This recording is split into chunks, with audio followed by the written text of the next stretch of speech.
Hemos estado desde hace algunos domingos reflexionando en torno a una serie de secciones de los evangelios que se conocen como relatos de milagros. El relato de milagro no es un nombre tan transparente como uno pudiera imaginar, ¿no? No son todos los relatos donde aparecen milagros, sino que tienen ciertas características formales que hace que los investigadores hayan determinado que estos se llaman relatos milagrosos, que seguramente circularon entre el pueblo inmediatamente en cuanto Jesús los hacía, empezó a circular, y para la época en que los evangelios fueron escritos, 30 o 40 años más tarde, entonces estos milagros estaban ya coleccionados. Así es que, por eso es que no estamos yendo en un libro específico, sino estamos yendo por diferentes relatos, específicamente relatos de milagros. Hoy nos corresponde reflexionar en el texto de Marcos, en el capítulo 1, versículos 29 al 31. Un segmento muy cortito, un relato muy cortito que formalmente cumple todas las características de un relato de milagro y que nos vamos a dar cuenta tiene mucho para decirnos a nosotros en nuestros tiempos, ¿no? Para quienes no han estado viniendo antes, recuerden que en la página de la iglesia, en YouTube, hay una página de la iglesia en YouTube también, pueden encontrar los sermones anteriores, hay colecciones de sermones de diferentes temáticas. Así es que ahí pueden ponerse al día con los anteriores sermones de milagros y otros relatos así. Bueno, Marcos 1, versículos 29 al 31. Dice así: tan pronto como salieron de la sinagoga, Jesús fue con Jacobo y Juan a casa de Simón y Andrés. La suegra de Simón estaba en cama con fiebre, y enseguida se lo dijeron a Jesús. Él se le acercó, la tomó de la mano y la ayudó a levantarse. Entonces se le quitó la fiebre y se puso a servirles. Lo leí en la versión NBI, nueva versión internacional. Algunos datos introductorios. Por mucho tiempo los especialistas indicaron que los evangelios, Mateo, Marcos, Lucas, Juan, eran un género literario que no existía con anterioridad a Marcos. Marcos es el primer evangelio escrito y Mateo y Lucas beben de Marcos, lo usan como fuente, y entonces sería Marcos en primer lugar, Mateo y Lucas después, Juan mucho más tarde. Los especialistas decían que el género literario, evangelio, como estas historias que leemos nosotros de Mateo, Marcos, Lucas, Juan, el género literario habría sido inventado por Marcos. Ese género habría sido, según estos primeros especialistas, la forma narrativa del discurso de los primeros cristianos. Los primeros cristianos iban predicando por todos lados y en algún momento esa predicación se habría convertido en una narración, un discurso convertido en narración. Se negaba totalmente la posibilidad de que estos evangelios fueran una biografía de Jesús, porque se decía que si fuera una biografía sería la peor de todas las biografías, porque los evangelios solo narran una partecita muy pequeña de la vida de Jesús. Durante las últimas décadas, la investigación avanzó bastante y se descubrió que los evangelios pueden tener poco que ver con las biografías modernas, pero encajan perfectamente con la forma de la biografía antigua, la bios griega, la huita romana, lo que significa que Marcos no creó un evangelio, a partir de un discurso de predicación, sino que lo que quiso escribir fue una biografía. Esto cambió radicalmente el acercamiento que tenemos a los textos bíblicos, y por eso es importante siempre estar actualizándose en ciencia bíblica, pero también en la reflexión que hacemos en la palabra del Señor. Porque si los evangelios son la expresión narrativa del discurso, si son la predicación de la primera iglesia, entonces todos los relatos que tenemos en los evangelios, todos los relatos contenidos, son partes o son formas de un discurso de evangelización. Pero si los evangelios son una biografía, todo lo que se narra en los evangelios apunta a armar un rompecabezas cuya imagen final será Jesucristo. Entonces uno puede leer los evangelios pensando que esto hay que predicarlo tal como está ahí, o puede leer los evangelios pensando que los diferentes relatos van construyendo una imagen de Jesús. Si los evangelios son una biografía, como ahora creemos, como ahora se acepta, entonces los evangelios nos van a mostrar, y tienen esa intención, mostrar una imagen de Jesús. Una comprensión equivocada de lo que son los evangelios podría llevarnos a pensar, por ejemplo, que el relato de la sanidad de la suegra de Pedro, que vamos a analizar ahora, nos habla simplemente de la sanidad. Pero en realidad, si esto es una biografía, el relato de la sanidad de la suegra de Pedro nos habla del sanador, que es Jesús. Cambia la perspectiva. Y se van a dar cuenta que a medida que vamos avanzando en los relatos de milagro, puede que no aprendamos más sobre milagros, pero aprenderemos más del que ejecuta los milagros, de Jesucristo. Porque el objetivo de los evangelios es contarnos quién es Jesús. Hay tres momentos constitutivos de todos los relatos milagrosos que son fácilmente identificables. Cada vez que usted lea un relato de milagro va a poder identificar tres momentos constitutivos. Primero, el escenario. Siempre en los relatos milagrosos nos van a decir dónde ocurre lo que está pasando y cuál es el problema que está ahí presente, ¿no? El escenario inicial. Así están las cosas cuando aparece Jesús. Lo segundo es la solicitud. De alguna forma alguien le hace notar a Jesús que es necesario hacer algo. Le pide que sane a la persona, le cuenta la historia. Siempre va a haber este segundo momento en los relatos milagrosos. Y el tercer momento es el resultado o la demostración de que el milagro tuvo su efecto. Vamos a recorrer esos tres momentos en este relato y vamos a ver cómo van surgiendo cosas muy sabrosas, digo yo.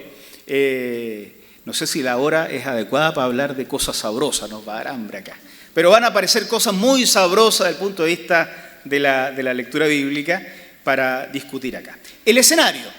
Lo primero que encontramos en el relato de milagro, que forma parte de la construcción de esta imagen de Jesús, es el escenario. Versículo 29. Tan pronto como salieron de la sinagoga, Jesús fue con Jacobo y Juan a casa de Simón y Andrés. Tan pronto como salió de la sinagoga. Bueno, al buen lector de la Biblia le va a parecer que para entender que Jesús venía saliendo de la sinagoga y qué hizo en la sinagoga, le van a dar ganas de llegar a la casa a leer lo que está en los versículos anteriores, ¿no? ¿Qué hizo en esa sinagoga? Eso es lo que le va a pasar al buen lector de la Biblia. A los que estuvieron en los sermones anteriores les va a pasar que van a recordar que lo que hizo en esa sinagoga ya lo hemos predicado acá hace un par de domingos atrás, pero conviene decirlo. En esa sinagoga Jesús empieza a hablar y en medio de la sinagoga había una persona endemoniada. Y la persona endemoniada grita y le dice, oye, yo sé quién eres, viniste a atormentarnos, y la palabra de Jesús perturbó a este endemoniado. Jesús le dijo, cállate, sal de él. El demonio salió inmediatamente y esas cosas ocurrieron dentro de la sinagoga. Tan pronto salió de la sinagoga, Jesús entonces fue a casa de Simón y Andrés, donde estaba que vamos a encontrar más adelante, a la suegra de Simón. La sinagoga, desde donde venía, es un espacio ideal para cuestiones religiosas. La sinagoga es la sinagoga. La sinagoga no es un templo en la antigüedad, es un espacio de enseñanza. A diferencia del templo de Jerusalén para la religión judía, donde habían sacerdotes que hacían milagros, y había un solo templo en Jerusalén, aunque el judaísmo desarrolló otros templos en algunos lugares. En Egipto, por ejemplo, había un templo en Elefantina, que se descubrió mucho más tarde, pero su templo principal era uno solo, el de Jerusalén, y había todo un aparataje sacerdotal para servir en el templo. A diferencia de ese carácter único, Israel tenía muchas sinagogas. Los judíos se habían dispersado por todo el Imperio Romano y en todos los lugares tenían sinagoga, pero en la sinagoga no se cumplían tareas sacerdotales. No habían sacrificios, por ejemplo. La sinagoga cumplía el rol de enseñar. Entonces, quienes gobernaban en la sinagoga eran laicos, vamos a decir así, ¿no? Laicos, no sacerdotes, y eran especialistas en la enseñanza. Y cualquier judío que iba a la sinagoga no iba para ofrecer sacrificio, sino para estudiar la Torá, para estudiar la revelación, la Biblia. Así es que la sinagoga es un espacio ideal para cuestiones de tipo religiosa. El estudio de la Sagrada Escritura, la enseñanza de Jesús, el ejemplo de Jesús, la expulsión de estos demonios perturbados con la enseñanza del Señor. De ahí venía saliendo Jesús. Y esto más encima ocurría en un día sábado. También el lugar privilegiado, el momento privilegiado para el estudio, según lo creía la religión judía. Pero el escenario cambia. Salen de la sinagoga y entra a la casa. Por eso sabemos que este es un nuevo relato, no es el mismo anterior. Cambió el escenario. Y también cambiaron los personajes. Salió de la sinagoga, lugar sagrado, entra a la casa de con Jacobo y Juan, a la casa de Simón y Andrés. Ya son cuatro, son al menos dos los que acompañan a Jesús, pero la casa a la que van es una casa que pertenece a Simón y a su hermano Andrés.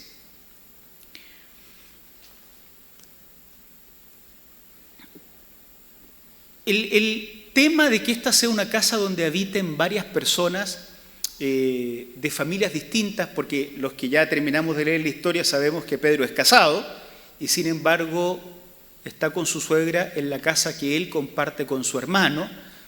La imagen de familia que nosotros nos hemos ido construyendo en Occidente a veces nos juega una mala pasada, porque la mayoría de las familias en Occidente, no la mayoría, pero como una visión más o menos regular de las familias en Occidente, es esto de las familias de papá y mamá e hijos.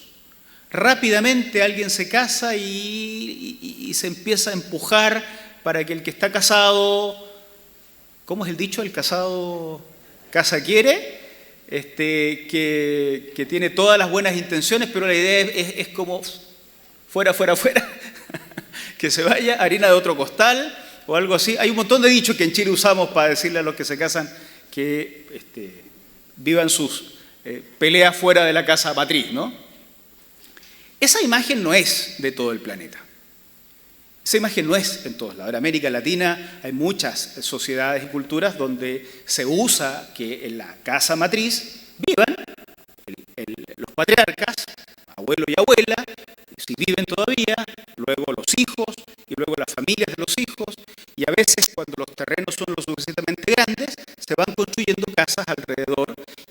se mantiene. Y cuando se pregunta, ¿y cuál es la familia X? La familia X está formada por 50 personas. Y toda es la familia. Y funcionan así, funcionan bien y existen bien. Bueno, en los tiempos de la Biblia también es así. Entonces, este dato es interesante. Esta es la casa de Simón y Andrés, pero a la que vamos a encontrar enferma ahí es la suegra de Simón. Pero lo segundo relevante es que tampoco la casa en el siglo I es simplemente el hogar. La casa en el siglo I es una unidad cultural, social, incluso económica. La casa de un hombre o de una familia participa en la sociedad como la casa de. Por eso es tan interesante cuando ustedes encuentran en la Biblia la casa de Priscila y la iglesia que está en su casa.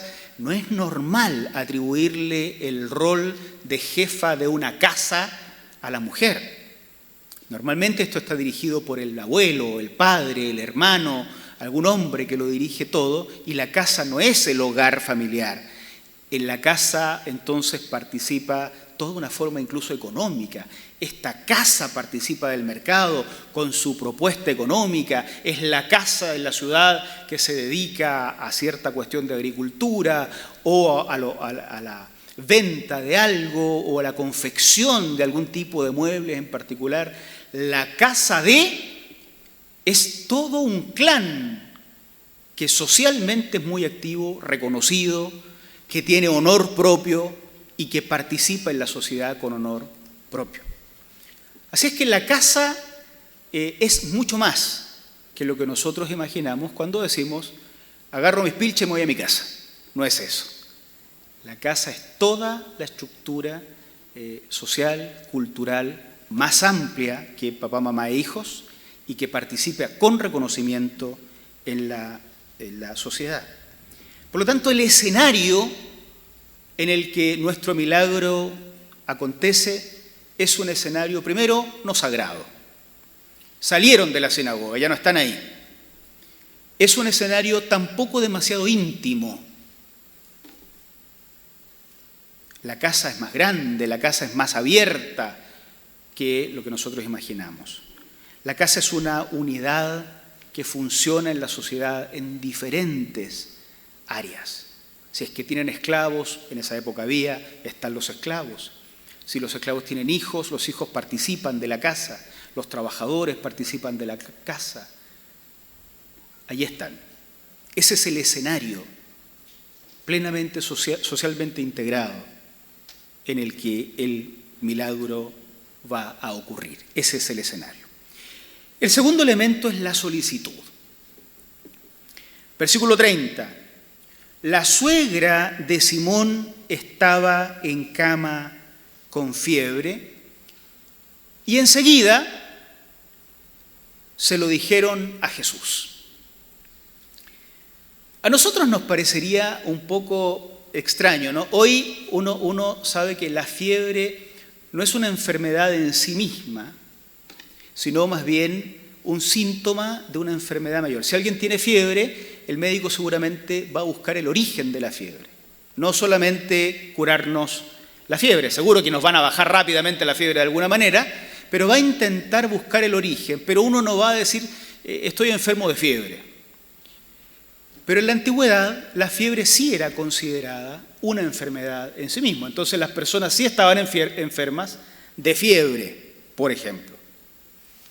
La suegra de Pedro entonces estaba en cama con fiebre y esto fue suficiente para que los discípulos corrieran a decírselo a Jesús. Necesitamos situarnos en la época, porque cuando uno tiene fiebre en la casa, uno no corre inmediatamente a contarle a todo el mundo, oye, mi hijo estaba con fiebre. Y si es chico, alguna mamá con más experiencia o papá con más experiencia nos va a decir, bueno, todos los chicos tienen a esa edad algo comió, le dio frío, no sé, llévelo al médico, van a curarlo rápido, todo el mundo estamos con esto en esta época, como que nos van a calmar un poco respecto de eso, pero parece que para ellos el tema era relevante. Está con fiebre, está en cama, y vamos a decírselo a Jesús. Uno de repente como que diría, oye, pero Jesús está para cosas más importantes, para cosas más grandes. Pero lo más relevante de la solicitud tiene que ver con la suegra de Pedro. ¿Alguien sabe cómo se llama la suegra de Pedro? No tenemos la más remota idea. La suegra de Pedro es un personaje absolutamente secundario en la historia de la Biblia y en la historia del cristianismo completo. Entonces uno se pregunta, ¿y por qué están contando la historia de la suegra de Pedro? ¿Que es famosa por algo? ¿Hizo algo importante?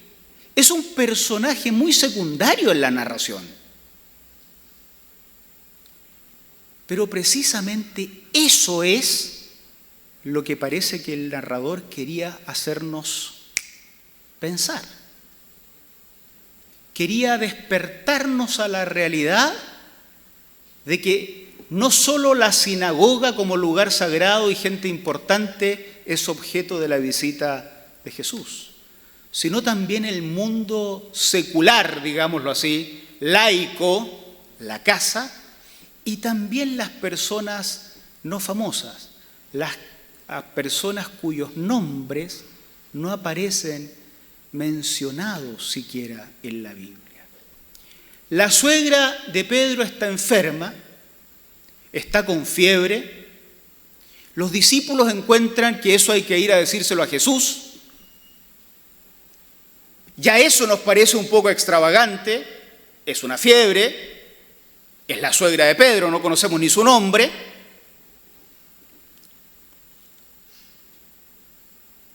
Pero para el evangelista era importante mostrar que Jesús sí entraba en las casas y que Jesús sí intervenía en las vidas de los personajes secundarios de la narración. Me anticipo a decir que seguramente Jesús sigue actuando en las vidas de los personajes secundarios de la historia humana, los innominados de todos los tiempos. Se lo dijeron a Jesús. Y si no estuviéramos suficientemente sorprendidos por el escándalo que arman por la suegra con fiebre, sin nombre, más escandaloso es todavía que Jesús hace caso de la insinuación. Le dijeron que la suegra estaba enferma y entonces se produce el resultado de este relato milagroso. Versículo 31. Él se acercó, le tomó la mano y la ayudó a levantarse. No es que le sobre tiempo a Marcos y no es que le sobre cuero o pergamino. Recuerden que esto se escribe no en papel ni en computador. Se construyen las hojas de papiro y se construyen los pliegos de pergamino, material animal. El papiro es vegetal, el pergamino es animal. No, el evangelista considera relevante ir paso a paso en la respuesta de Jesús. Frente al personaje secundario, sin nombre, con fiebre, en una casa, no en un templo ni en la sinagoga. Se le acercó. Jesús se acercó a la mujer sin nombre. Jesús le tomó la mano, la tocó y la ayudó a levantarse. Las antiguas culturas de las cuales participan los escritores bíblicos narraban los relatos milagrosos de esta manera porque se creía que el sanador transmitía algo de su propio poder, algo que estaba dentro de él en el contacto contacto con la persona enferma.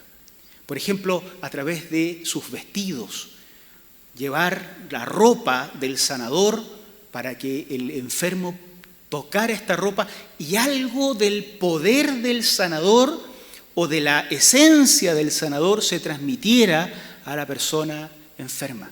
Entonces, para el evangelista Marcos es importante este detalle, porque tal vez los lectores de esa época, igual como nosotros, habrían estado sorprendidos de que alguien le fuera a pedir a Jesús que detenga su atención a la gente importante para atender en una casa a una mujer cuyo nombre la historia no conservará jamás.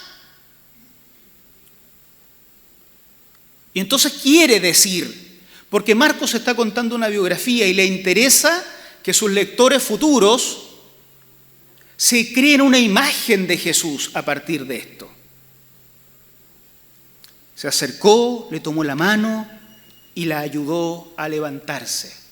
Cuando esto lo leyeron en el siglo I, entendieron que algo del interior de Jesús salió y se transmitió. La mujer no era tan secundaria como para que la divinidad de Jesús no pudiera transmitirse a ella y efectuar el milagro. La distancia entre el señorío de Cristo y la indignidad de un ser humano no es tan grande como para impedir que el más grande de los poderes se nos contagie cuando Jesús nos toca, aunque no tengamos nombre, aunque no estemos en la sinagoga.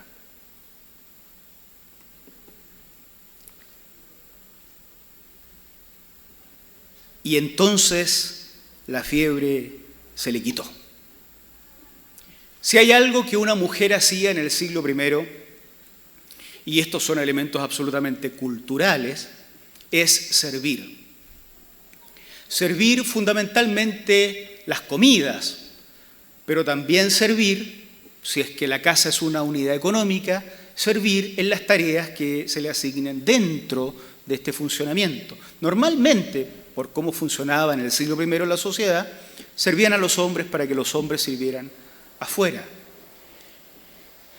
El propósito de vida de la suegra de Pedro estaba interrumpido. Estaba en cama. Cuando se encuentra con Jesús, la fiebre desaparece y ella retoma lo que es su rol en esa casa y también, por tanto, la casa en el resto de la sociedad. ¿Cómo se ve Jesús a partir de este relato? Porque de él era que nos estaban hablando. ¿Se acuerdan que esto era una biografía? ¿Qué luz nueva se arroja sobre la imagen de Jesús después que leemos esta historia? Es muy interesante. A mí me queda la imagen de que, primero que todo, Jesús no tiene un límite geográfico ni un límite de ubicación para funcionar. Me parece que el Jesús del que se nos está hablando no puede ser reducido a una acción en los templos. No sé si les pasa a los evangélicos presentes, canutos decimos en Chile, a los canutos presentes, no sé si les pasa, pero a veces como que la fe cristiana reduce la acción de Jesús a los templos o al ámbito religioso. Si la historia se hubiera quedado con que Jesús está en la sinagoga, así sería. Pero la imagen de Jesús que va resultando de Marcos, después que nos cuenta esta historia, es la de un hombre que no se limita en la sinagoga, hace milagros tanto en la sinagoga, lugar sagrado, especial para los especialistas en Sagrada Escritura y en religión, pero también en la casa de Simón y Andrés respecto de esta mujer. Si yo tengo que pensar cómo es Jesús hoy, lo primero que pensaría es que no vive en esta casita y cuando cerramos la reja se queda encerrado acá. Está también en el metro, cuando vamos a tomar el metro a la esquina, está también en el Congreso, en el actual y en el ex, está en la Moneda, está en las unidades militares de orden, está en las universidades, en las plazas, en las marchas, en las casas, en aduana, en migración. También está en los templos. Porque no hay un lugar que limite la acción del Jesús que se me va apareciendo cuando leo el Evangelio de Marcos. Puede salir de una sinagoga, entrar a una casa y hacer las mismas maravillas.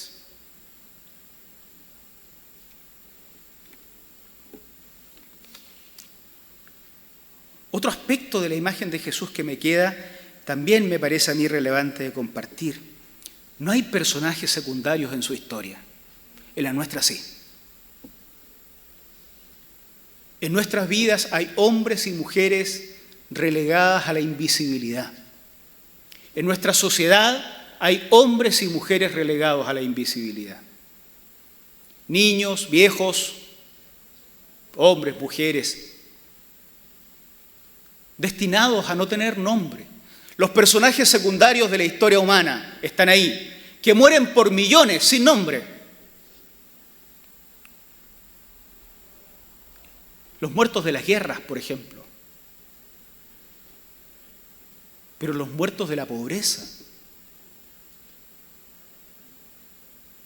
La segunda imagen o la segunda luz que se me alumbra acá es esa, ¿no? No hay personajes secundarios. Se para en la sinagoga como el hombre más importante. Recuerden que la gente comentaba, oye, nunca hemos oído a alguien enseñar así. Escuchar a Jesús debe haber sido algo espectacular, algo que te atrapa. Lo empezábamos a comparar con todos los otros maestros y habríamos dicho, como ellos, no, nunca nadie nos ha enseñado así, porque este maestro de Galilea, este provinciano, habla como quien tiene autoridad y no como estos especialistas, porque curiosamente eran los especialistas los que enseñaban ahí en la sinagoga. Pero sale de ahí, se mete a la casa y es uno más de la casa. Se preocupa de las cosas más sencillas como de los personajes no nombrados. No hay personajes secundarios para Jesús. Y lo tercero, como luz de esta imagen de Jesús que va surgiendo, es que Él está interesado en que vivamos nuestro propósito, nuestra vida en esta sociedad. La suegra de Pedro, por la sociedad y la cultura que le tocó vivir, tendría el rol de servir en ese lugar, tal vez la comida, como era. En el siglo IV después de Cristo, los documentos empiezan a arrojar que las mujeres también tenían prohibido servir la comida a los hombres, pero por lo menos en el siglo I se les permitía eso, ¿no? La vida ha sido injusta en este sentido y en muchos otros. Pero la sociedad actual no tiene estos roles. Son muchos otros. Hay muchas otras posibilidades, las cuales por diferentes razones de la vida a veces se truncan, se frustran, se interrumpen. Y entonces yo pienso después de esto que Él está interesado en que entremos plenamente a vivir en la sociedad. También los personajes que la sociedad considera secundarios, que entren a ser activos en la sociedad. Queridos, ¿cuántas veces hemos sentido que los lugares en los que desarrollamos nuestra vida cotidiana no son escenarios ideales o adecuados para la acción de Dios?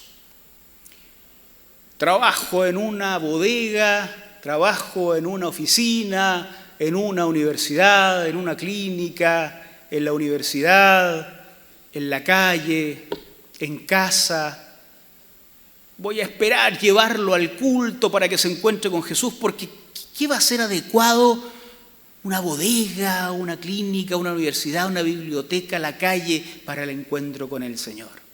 No. De acá debiera surgir la idea de que todo lugar es adecuado. Si hay uno que nunca va a restarse de una invitación, es Jesús. Nosotros a veces somos los convidados de piedra, ¿no? Que no lo invitan, pero uno va. Con Jesús es al revés. Vamos a ver al final que uno querría invitarlo, pero como que uno piensa que el lugar en el que uno vive su vida cotidiana no es tan adecuado. Un burdel, una cantina. No hay lugar que lo limite, queridos, no hay lugar. No hay un espacio donde Él no quiere entrar. Puede salir de la sinagoga y no va a sentir que se rebaja para entrar a nuestras casas, pero tampoco para entrar a una cárcel, tampoco para entrar al Congreso, tampoco para entrar a la Moneda, a las universidades. Él no se contamina con nada. Jesús sigue siendo Dios. Él arroja luz, no se oscurece, no tiene problemas para entrar donde otros tendrían problemas para entrar. ¿Cuántas veces hemos sentido que nosotros somos personajes secundarios de la historia? Postrados también de otra forma, pero postrados también en nuestras camas. ¿Qué va a querer Dios conmigo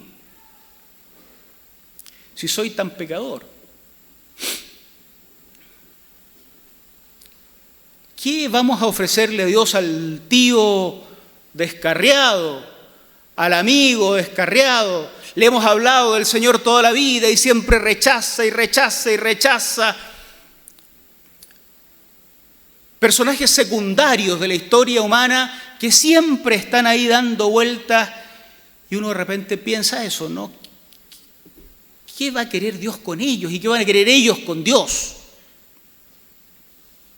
No, no somos invisibles para Dios. La suegra de Pedro, sin nombre y todo, valía lo suficiente para que el Señor hiciera un alto, se acercara, la tomara de la mano en un acto que transmite de la gracia de Dios y la levantara. Y ahí estamos nosotros en nuestras camas, y ahí están nuestros amigos, y ahí están nuestros vecinos, y ahí están los enfermos, y ahí están los descarriados, y ahí están los disminuidos de la historia en sus camas, postrados, sin poder cumplir su propósito en la vida.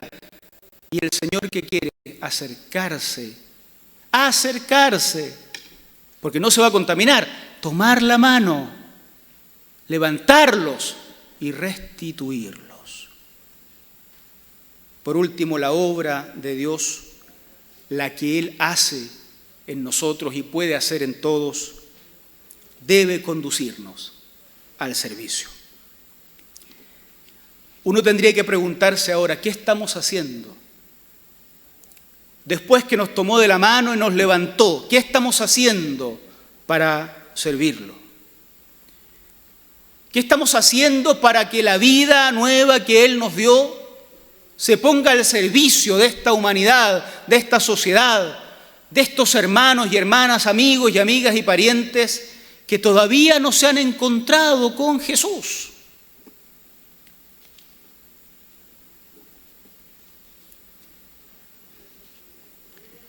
¿Quieren, hermanos, anunciar a Jesucristo?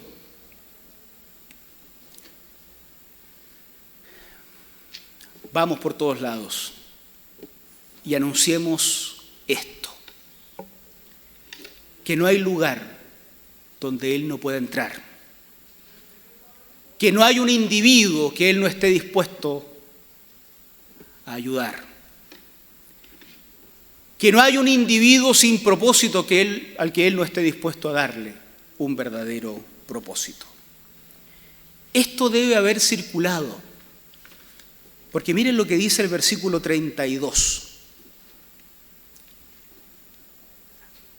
al atardecer, cuando ya se ponía el sol, la gente, si la suegra es actor secundario, estos deben ser como terciarios, ¿no?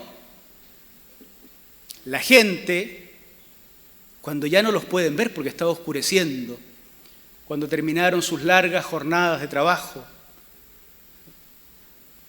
porque no disponen de sus propios tiempos, al atardecer, cuando se ponía el sol, la gente llevó a Jesús.